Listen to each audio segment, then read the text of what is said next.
is now, and all that is gone, and all that's to come, and everything under the sun is in June, but the sun is eclipsed by the moon.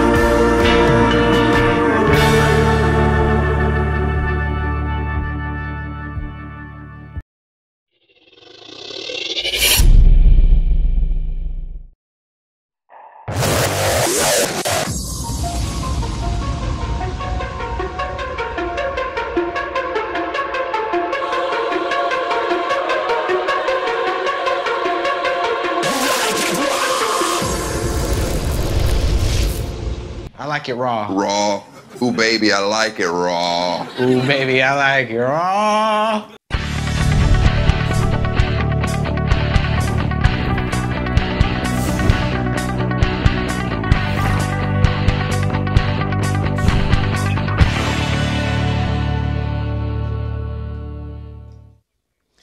Well, good afternoon here on the East Coast and good morning out west. My name is Dwayne Brown with NASA Headquarters Office of Communications. We are coming to you live from the iconic museum here in the nation's capital. Happy summer solstice, the official first day of summer, and what a summer it's going to be. Today, we have two briefings to talk about an event 99 years in the making, the August 21st total solar eclipse across America.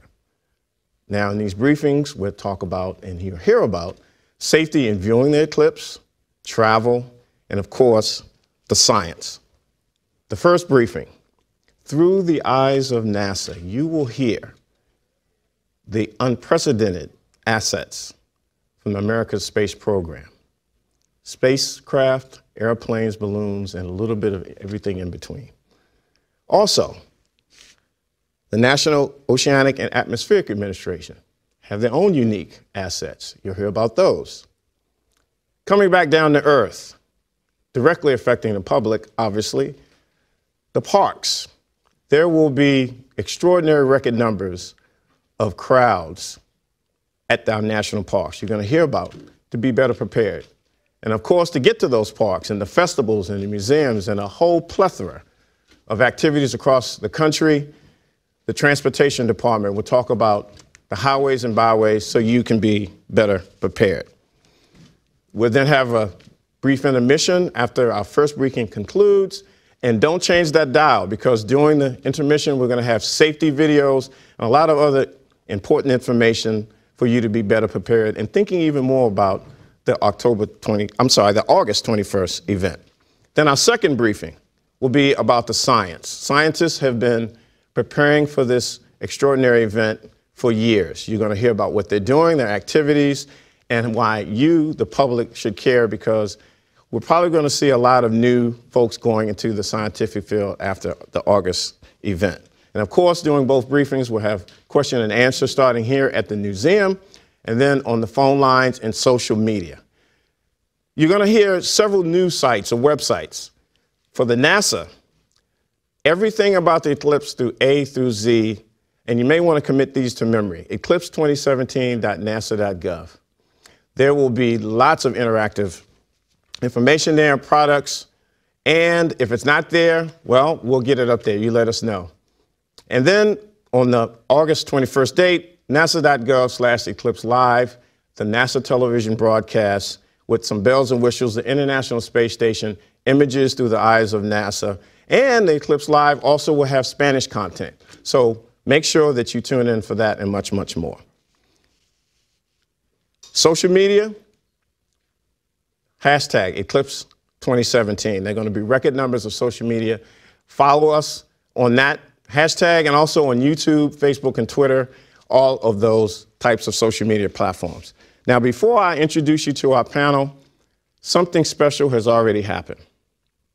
The United States Postal Service dedicated the total eclipse of the sun forever stamp. This first of its kind stamp is based on a photograph taken by retired NASA astrophysicist Fred Espenak. The image shows a total solar eclipse seen from Libya in 2006. The really cool thing about this is that it transforms into the moon from the heat of a finger. And once it cools, the eclipse image returns. And the back of the stamp pane shows a map of the path of totality from coast to coast. We have Postal Service representatives here in our front row for the media and social media to ask questions. If we don't have time here, they certainly will be available afterwards. These stamps are great collectibles. You can buy them here at the museum and at the post office near you and online at usps.com/shop. Ladies and gentlemen, they have done an incredible job, as they always do, but they've outdone themselves. Can we give them a round of applause for the stamps?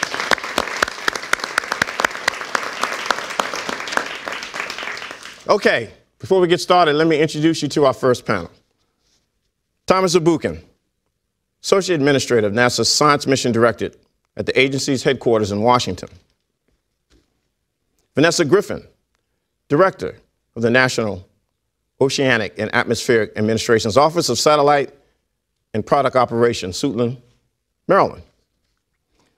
The gentleman in an awesomely cool suit and uniform there,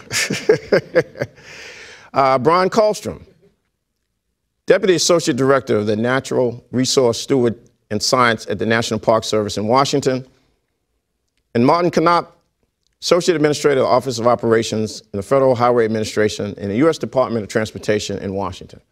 So, Thomas, through the eyes of NASA, over to you. Thanks so much, Dwayne. You know, during our busy lives, sometimes we forget that we're sitting on a planet that's turning on its axis, with a celestial body right next to it that was ripped out of the planet really late in its formation, our moon. And everything is bathed in the gases and the fields of our star, the sun. The most important star for us because it gives us life. It is supporting everything we do, but it's also the Rosetta Stone of all stars. What we learn about stars, we first learn here at the sun.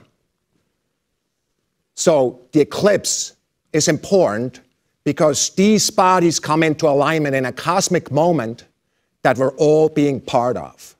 And see, these cosmic moments when nature speaks to us in an emotional way sometimes come loud, like thunderstorms, storms, like hurricanes, earthquakes, but this one will be silent. All of a sudden, day will turn into night and back again, and the world around us, animals, will react to it. This emotion is really important. You should talk to anybody who has seen such an eclipse. And, you know, for me, the story that I remember is my grandma, who told me that story of her experience. She's not a scientist whatsoever, about experiencing that eclipse and how she was feeling how important that moment was. She talked about birds, about animals around. And I really hope that all of us, all of you who are watching this, will in fact go enjoy this eclipse because it's important, just for that reason. But it's also about science. Eclipses have been important in finding discoveries that really have changed our lives. It's an eclipse in 1868 that for the first time provided images of an emission we had never seen, radiation we didn't understand. And just because we didn't know what it was, what they didn't know what it was, they called it helium. Helium, of course, is a gas that's really abundant around here. It's in our balloons that rise to the sky on our birthdays or whatever. So helium was discovered there. In 1919, an observation of the eclipse by Eddington provided the first proof of general relativity, that light actually bends in the gravitational well of the sun, and provided that first test of this very pivotal theory. Well, science is what it's all about here for us at NASA, and it's first of all heliophysics. It's a science of the sun and its environment, how these plasmas, these gases interact with our planets. But it's also about astrophysics, like I just said, planetary sciences, such as at the moon and planets elsewhere, and earth science, all of which will be involved in this important spectacles. So this eclipse will be really important for us because it will be providing unprecedented vantage points of NASA assets in space, in the air, and underground. And for that, please start the movie. So first of all, we'll have 11 spacecraft that are flying, 2 of them with our sister agency, NOAA. And the spacecraft, a bunch of them, as shown here, are initially looking at the sun. They're looking at what we call the corona, which is the atmosphere of the sun. Guess why it's called corona? Because of an eclipse observation. It's like a crown around the moon. And these observations will look at all colors from X-ray all the way to visible and beyond. There's one spacecraft at the moon. It's looking both at the moon but also along the shadow at the Earth and looking at that unique vantage point. And then, of course, we have a whole series of spacecraft in orbit around Earth, looking at both the incoming radiation and the radiation that's coming back from Earth, really providing us a unique experiment of how solar radiation interacts with the Earth atmosphere. We're also making observations in air with these aircraft, and I don't want to forget the astronauts who will look out the window and really look at this spectacle from up there. On the ground, the same kind of excitement will occur because of the fact that we have professional astronomers, but also citizen astronomers, individuals that go out there and together look at this eclipse and provide unique science that will come together and really help us understand new things about the sun, new things about the Earth, and how they interact in this unique eclipse, this unique opportunity. Before I close off, I want to remind ourselves that it's really not good for your eyes to look at the sun. It's not good to look at the sun when the sun is just in the sky, but it's also not good if only half or 3/4 of the sun are covered. The sun is way too bright for your eyes. So be safe. Do enjoy it, but be safe. The only time it's really okay to look at the sun is when it's entirely covered by the noon for those 2 minutes or so that are out there. So what I want to do is just tell you a story that really moved me, and it's a story that was actually made possible by an individual in the audience here. Cass Runyon from the College of Charleston is sitting in the audience, and it's a map that is making the eclipse accessible to those of our friends and colleagues who are visually impaired or blind.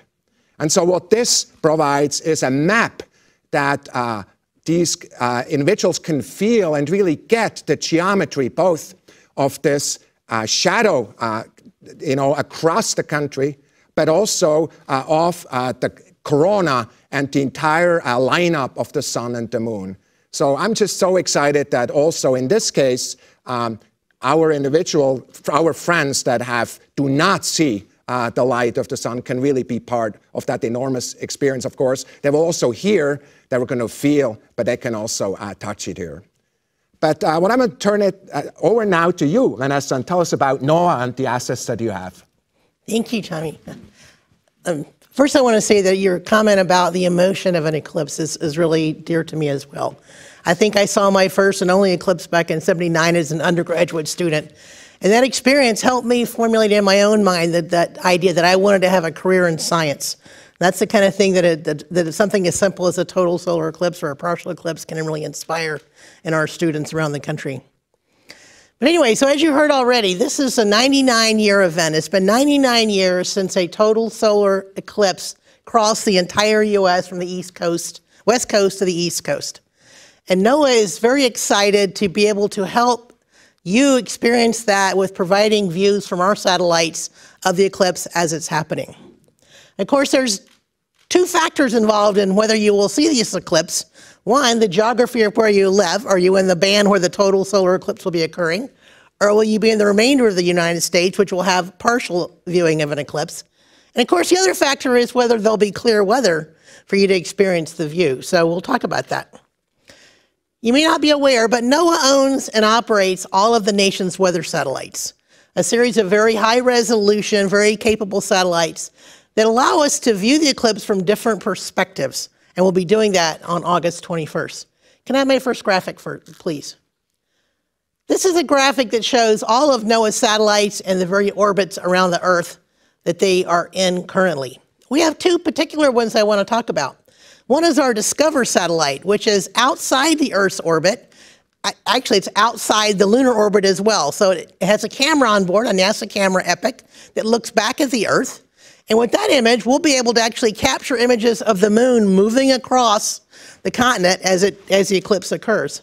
We also have instruments on board that, of course, look at the sun and monitor the solar output, the space weather, as we call it, and basically being our sentinel, constantly looking at the sun, making us aware of what's coming at us from the solar environment.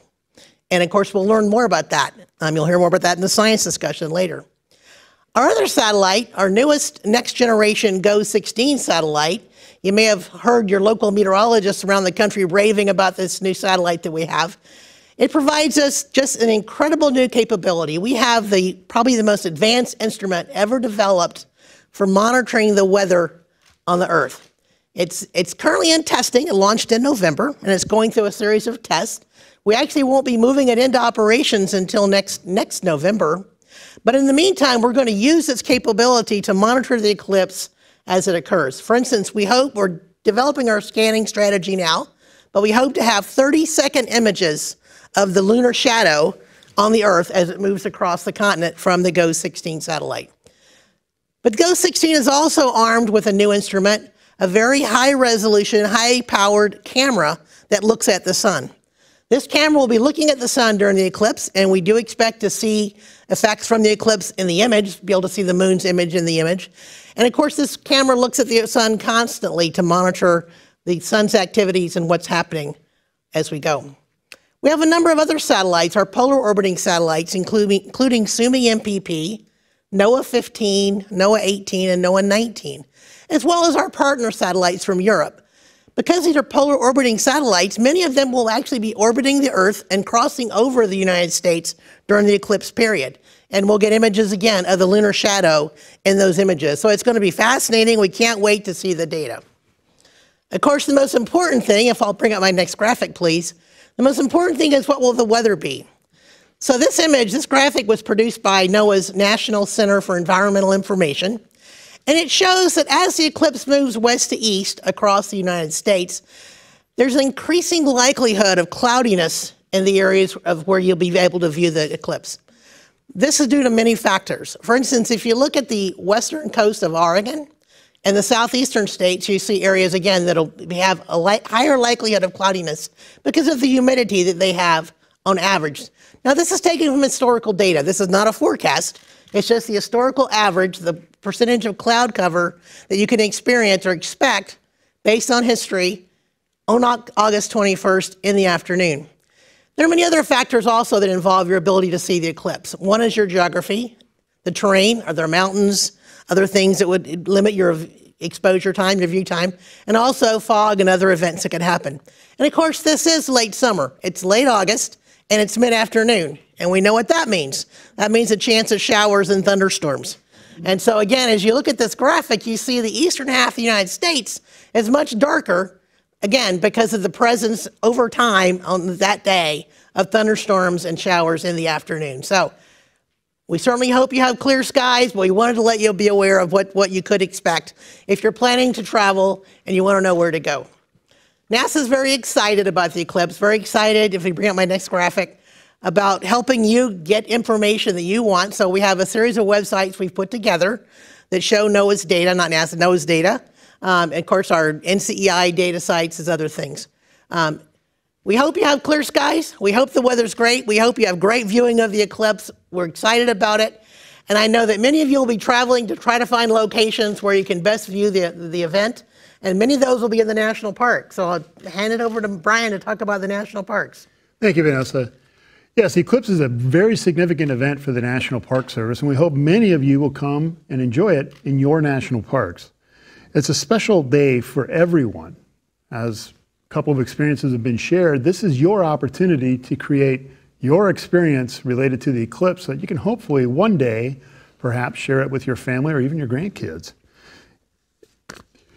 So where can you see it in the national parks? Well, it just so happens that 20 of the national parks are exactly in the area of totality, and 9 of the national trails bisect the path as well. Going from west to east, the first park that will experience the eclipse in totality is John Day Fossil Beds, and it'll wrap up several hours later at Fort Sumter in South Carolina. Now, all the parks in the lower 48, because they are in a lot of other places as well, will experience the eclipse at some level. Check with the local park's website to determine exactly what that's going to be. Now, what's happening in the national parks related to the eclipse? Well, a lot of specific activities are happening. We're trying to help people to learn and experience more about the parks as quickly as they can. And the community, we're working and partnering with a lot of communities, including NASA, Harvard, the Smithsonian, and the Planetary Society. And the Planetary Society is helping us to host a special event at Homestead National Monument in Nebraska that is going to be having a 3-day festival all around the eclipse. Next graphic, please. So to plan your visit for this once-in-a-lifetime event, make sure to plan ahead. Make sure to plan to experience the eclipse in a national park. Like you would any other visit to the national park. Visit the website. That's your best place to get started. Make sure you bring food, expect crowds, be patient. This is a once-in-a-lifetime event for everybody, and we want you all to have an amazing experience while you're there. So what can people take part in? Well, you can stay in the parks, next slide please, after the eclipse to see spectacular night skies. You can join other citizen scientists and observe the behavior of plants and animals during that solar eclipse. And like Thomas mentioned earlier, we want to make sure that when you're doing so, you're doing it as safely as possible, both during the event and when you get there. We know you're going to be traveling on a lot of roads and federal highways, and to talk to us specifically about that is Martin. Thanks, Brian. Yeah, the audience may not normally put heavenly bodies, the moon, the sun, eclipses with, why is this friendly neighborhood Federal Highway Administration person talking? And yet, I'm here representing the people that are working to make sure that you get there safe, to fully enjoy it, and that's what we're after. We want the drivers and their families to be prepared and to be safe while they're out there enjoying this event. Because of the scientists, we know that 14 states are going to be in the direct path of the total eclipse. Now, across the country, that is a lot of land to cover. And what we understand is it represents about 200 million people that are within 1 day's drive of getting to within the direct path. So that is a lot of people with potential to be out on the roads. And we want them to get out there, enjoy this experience, but we need them to do it safely. There may be more people on the roads than are normally expected or expected out there on the roads. There may be more pedestrians who are out looking to get good sights to be able to view it, and bicyclists who are enjoying the summertime weather. So if we pull up the first graphic, we show a map of the interstates that are in the path of the total eclipse. And these are just interstates. The map's too small to be able to put on all the other highway routes and the local county roads and the city streets that are in the path as well. There's approximately 20 interstates that are in the direct path, and on an average day, those interstates serve about 2 million drivers. That's a lot, and that is just, again, the interstates, not the highways and the city streets and the others. So we don't really know exactly how many might be out there driving around to get in good position for this, but we know that there will likely be several million. The good thing is, 14 states, well, their state departments of transportation are already planning. They're already coordinating with local governments, with law enforcement, with emergency responders. So they are working to help make sure that the governments and the roads are as prepared for the people to handle that as possible. In fact, we have Stephen Lovrins here from the National Operations Center of Excellence. He's going to be here to help with any questions that you may have regarding the states and preparedness. The Center of Excellence helps provide best practices for state and locals to help make sure they're ready for things like this. Federal Highway Administration, FHWA, we encourage travelers, we want them to be excited about this, but be prepared. It's not a time to just show up and on the spur of a moment, drive for a few minutes with your head out the window looking up at the sky. It's not a time to just pull over, you know, and be on the side of the road. If we could pull up our next graphic, it's a web page that we've put together in Federal Highways that provides relevant information about the total eclipse. It gives you links to the 14 state DOTs and the information that they're providing. It has links to the National Center of Excellence for Operations. We've got links to the NASA sites, and so we try to make it as easy as possible for people that are looking for good information to be able to find it. Also, it's not just the normal traveling public. Freight, companies that move our goods and products that we need and enjoy, they already have to be very safety conscious for cars that dart in front of the trucks or finding limited parking spaces for tractor trailers, or how they make sure they meet their hours of service. Well, they need to be preparing as well. That favorite spots they may have for knowing where to find that little secret parking space along the way, others may know about that as well. So whether it's the public or the truckers, plan ahead. One thing to think about is this is occurring in August, vacation time. So rush hour traffic may be a little slower than normal because in these areas where there's places that have more people that are coming to enjoy this. August is also, probably if I asked the audience, they would say construction season, for helping to take care of the roads. And we need to do that while keeping live traffic going. Most of the state DOTs are already preparing to have their work zones not be active during the eclipse to make it as safe as possible. But you will still see traffic devices like barrels or changeable message boards that will help advise the public about what to expect for any potential construction hazards.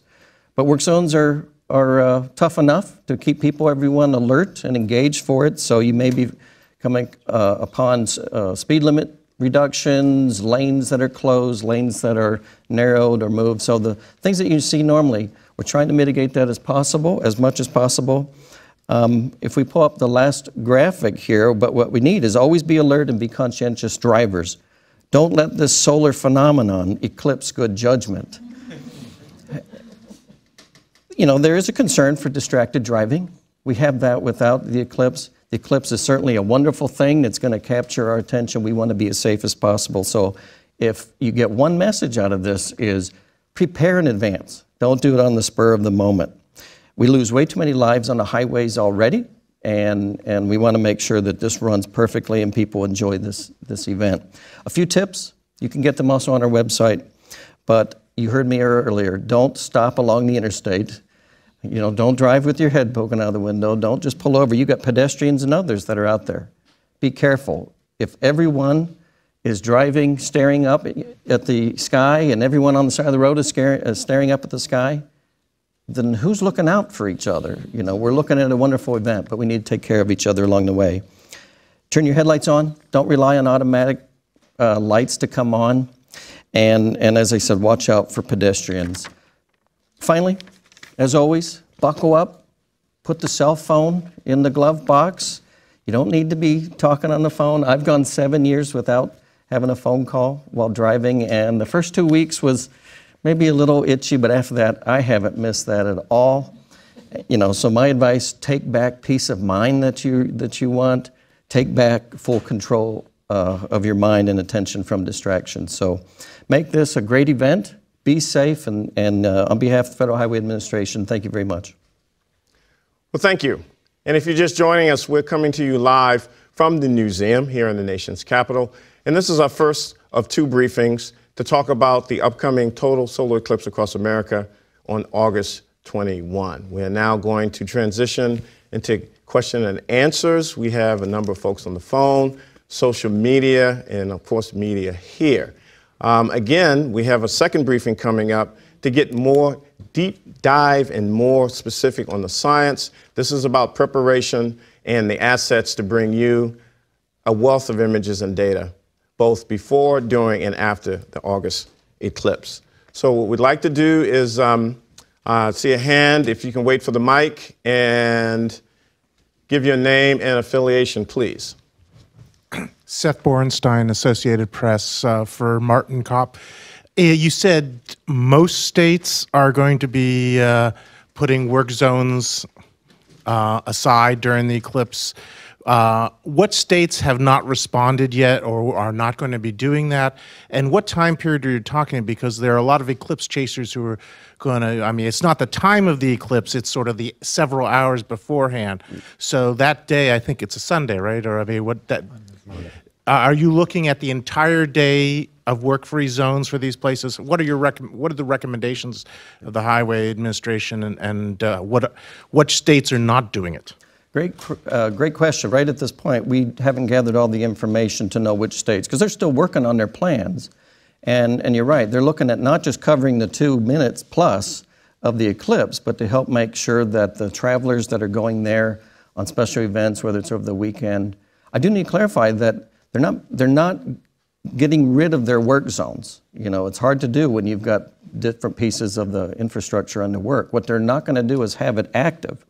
So we're still working at getting accounting to understand what their needs are and which ones are doing that. That's why right now, at this point, be tied into the websites for those state DOTs. And they're not wanting to get in the way. They want to keep you safe and they want to keep you moving. So that's the information that we have at this point. Okay, we have other answers, hands, and we'll provide answers. And also on social media, hashtag Eclipse 2017. And I see a hand here. Wait for the mic and name and affiliation, please. Hi, Hanukkah Widering with Space.com. So I've heard rumors that this is going to be the most watched eclipse in history. I'm wondering if you agree with that and why or why not. Okay, those assertions are always very hard to prove because we don't have really good numbers on any one of them. I think it's definitely one of the top candidates, if not the most watched eclipse. If you take all the vantage points, all the assets together, and all the channels we're going to put out, it's going to be hard to beat, frankly. I mean, it's kind of these kind of stories go in the billions right away. And so just the NASA network itself, and then there are all the other networks that are coming in. I think it will be hard to beat. So my personal feeling is it will be the most watched, but I can't prove that scientifically. We're going to go to the phone lines, but let's take one more question. Do we have here in the audience? If not, we will go to the phone lines. Up, Alan Boyle.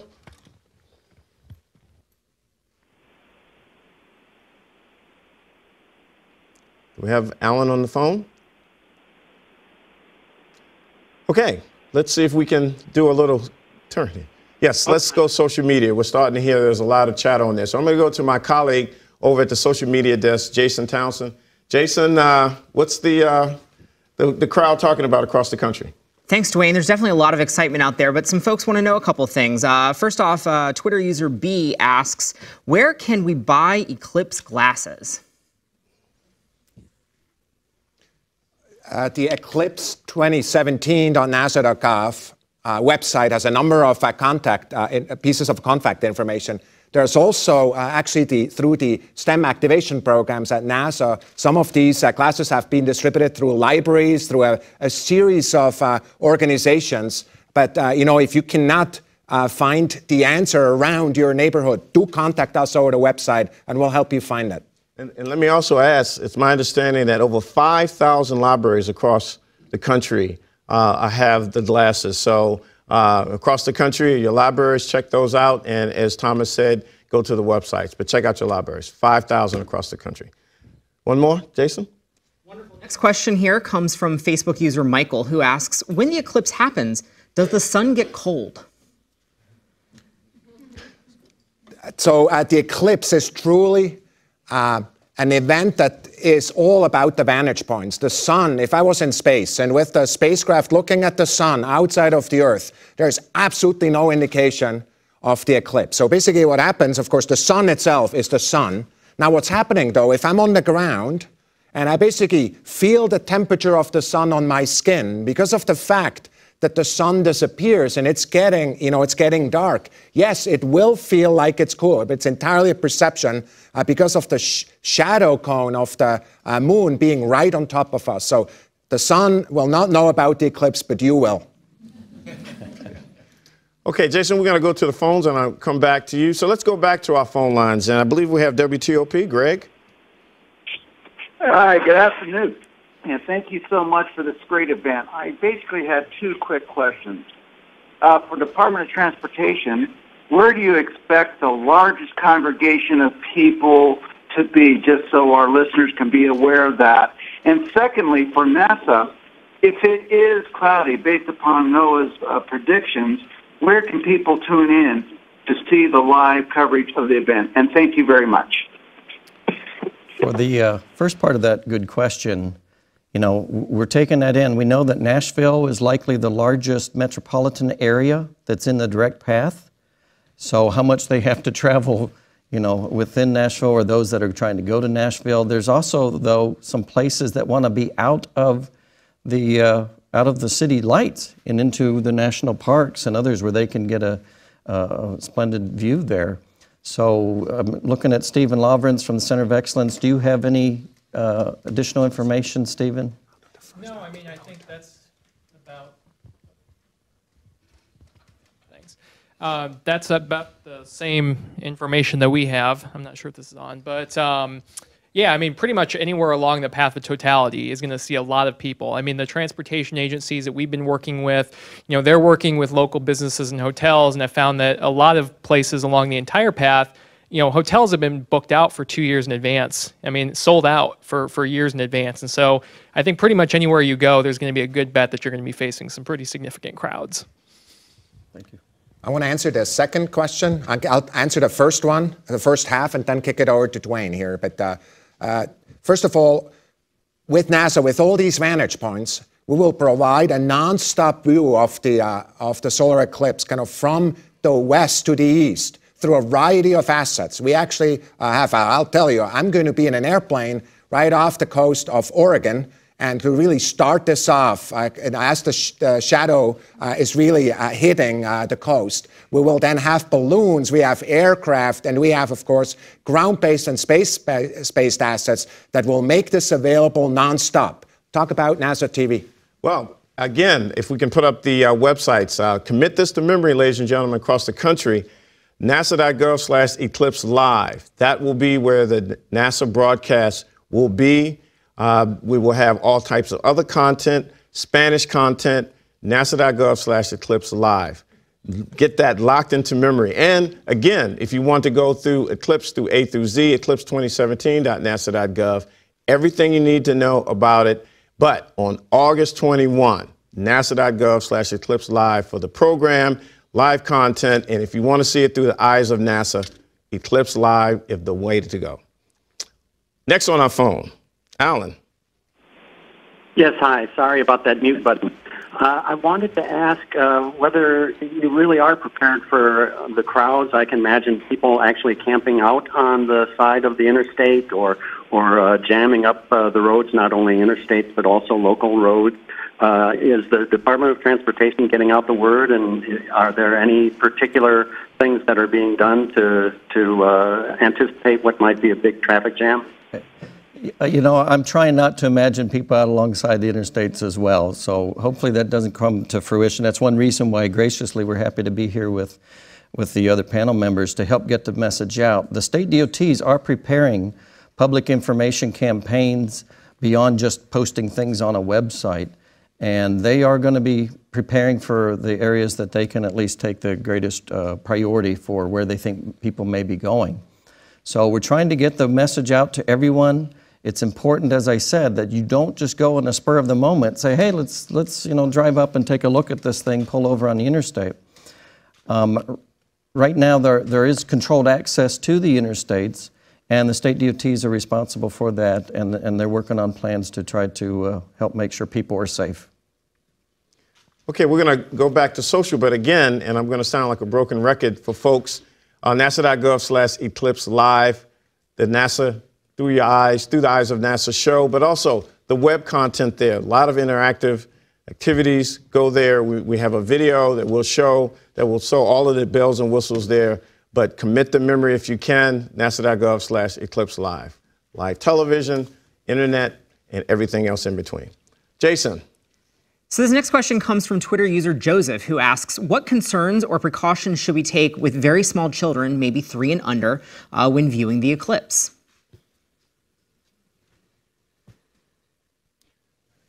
Well, so my kids are no longer small, but I remember kind of looking at things like that. What I would be absolutely sure about is to either make sure that the type of eye protection that is there, is clearly on top of the eyes of the children, and really actually practice ahead of it, so the kids really get used to it, so they understand that's how it feels, and yeah, it's supposed to be dark, and you can practice with the sun out.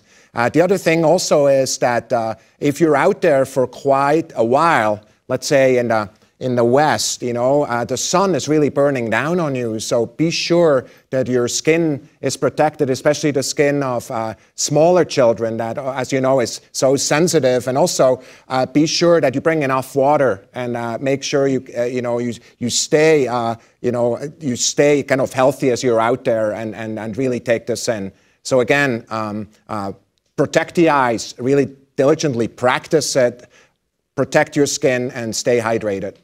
And I want to remind our viewers that at 2:30, we will have scientists that will be talking about many ways to be safe. They work with young kids of all ages.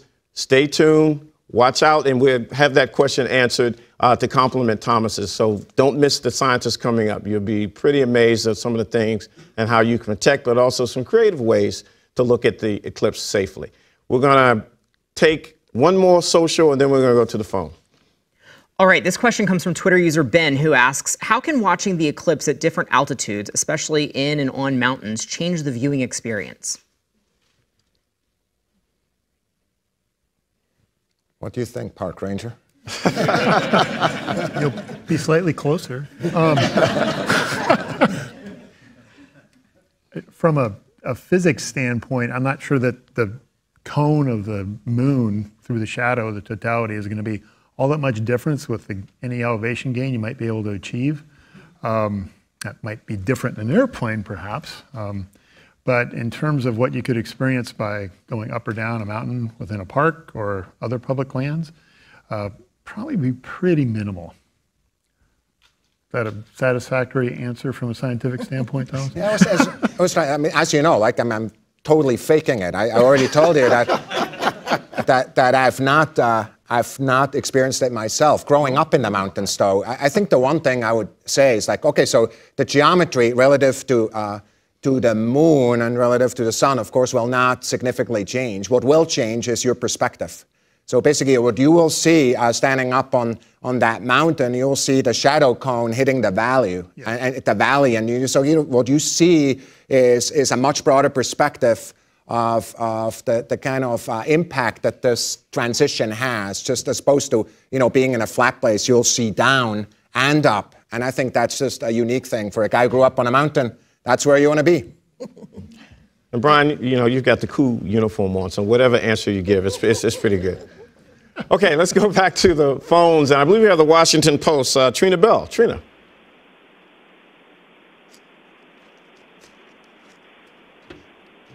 Washington Post. All right, I'm on mute here. So I'm actually a freelancer who's writing with the Washington Post and other publications. So with this particular question, I'd like to chat really quick about crowd sizes. We have an awful lot of small towns across America that are all expecting 100,000 people or so. So when we're looking, it's my understanding that crowd sizes have been estimated off of the numbers of eclipse chasers and tourists for similar eclipses in the past. So what is a more realistic number, or is it realistic for each small town that's one county over from the other small town to all be expecting 100,000 people? From the Federal Highway Administration's point of view, the state DOTs are working with the communities, especially, it's easier when we see communities that are saying, hey, we want to have a festival, we want to make it a long weekend. It's easier for state DOTs to be able to be planning with them. I think the big question is there's not unlimited number of people working at state DOTs, so they need to be able to know and predict where they need to put their people best stationed. For information, on the Federal Highway Administration's website, we do have information about how to put together planned special events, things that we can see coming in advance, and what are some good practices and checklists. In fact, one of my colleagues just retired from us, Lori Raydow.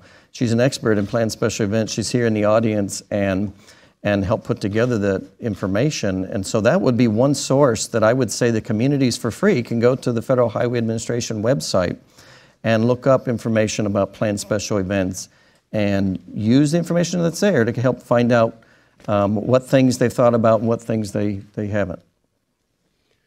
Okay, we've got about 10 minutes. I'm going to come back here to the museum for questions, and then we'll go back to social and the phone. A reminder to our viewers, we're going to have a brief intermission. Don't change that station. Lots of interesting and important vital information on viewing the eclipse safely and other types of things. And then 2:30, the scientists are coming. You don't want to miss that. And many of the questions that we're hearing that you want answered, save those for that 2:30 show. So any folks here in the studio audience, or do we go back to social? Jason.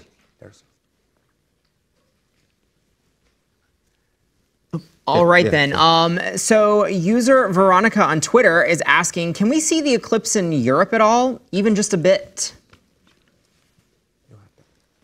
In Europe? New York. Oh, New York. Europe. Well, Europe. No, Europe. I'm not aware. I do not believe that this eclipse is going to go through Europe. No, I have to watch TV. All right, then. Okay, go ahead, Jason. One more, then we have a hand here in the audience. Sure. And then Twitter user Rachel is asking, are we working with public transit to move travelers safely to and from prime viewing locations?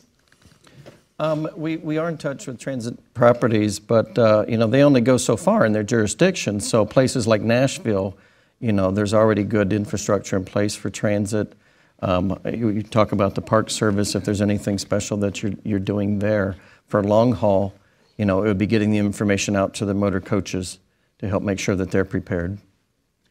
Yeah, in terms of national parks with mass transit, as you're aware, most of our sites along a specific trajectory are fairly remote, and there may be service providers doing that in terms of helping people to get there, but in terms of actual effort by the Park Service, we're not providing anything specifically.